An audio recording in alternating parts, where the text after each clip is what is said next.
We hear so many times that inflation has nothing to do with monetary factors that it's almost laughable. But the reality is that when they say that inflation is due to the rise of energy prices, the rise of commodity prices comes from what? Much more money, a lot more money going to relatively scarce assets. When they say that it's because of the supply chain disruptions, what are supply chain disruptions but a monetary factor, i.e. more money going to relatively scarce assets? It is impossible for freights or for energy prices to go up all the time in an environment in which the amount of money is lower. Furthermore, if the amount of money was the same, if one of those prices went up, the rest of prices would go down or remain stable for a very simple reason. There would be no available money for the remaining assets and the remaining prices to continue to go up. There is only one way in which all prices go up in unison, which is the debasement of the purchasing power of currency, i.e. more money going to relatively scarce assets. Therefore, what has happened in 2022? Another proof that inflation is a monetary factor.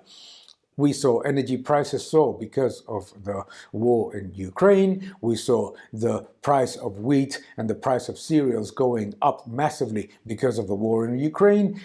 Central banks started to hike rates, 90 central banks hiking rates, and just that has made oil prices and wheat prices round trip and end the year in negative territory. It has happened also with other very significant commodities.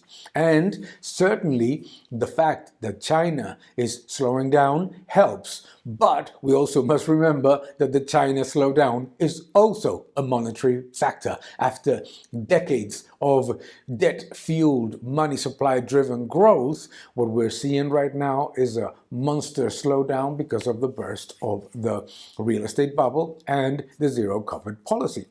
But ultimately, all of it is less money in the system, and less money in the system is what we need to defend. Why? Because right now, expectations of inflation are that inflation is going to come down rapidly in 2023. Maybe so, but it will probably come down to more than twice the level at which we would consider to be normal. Furthermore, central banks need to continue to hike rates and reduce their balance sheet because the pain that markets or the economy may suffer in 1 year is perfectly manageable. However, if we enter into a prolonged period of stagflation, which is something that we have discussed in these videos a few times, that is much worse for the economy, for investors, and certainly for citizens, because it's longer term, it's much worse, it hurts a lot more people, and it certainly is not as manageable as a short-term recession.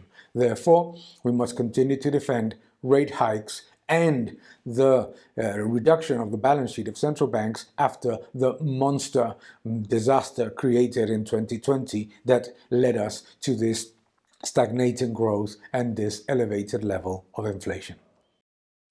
Thank you for watching this video. Please subscribe to my channel, like my videos, leave your comments below, and keep defending freedom. Thank you very much.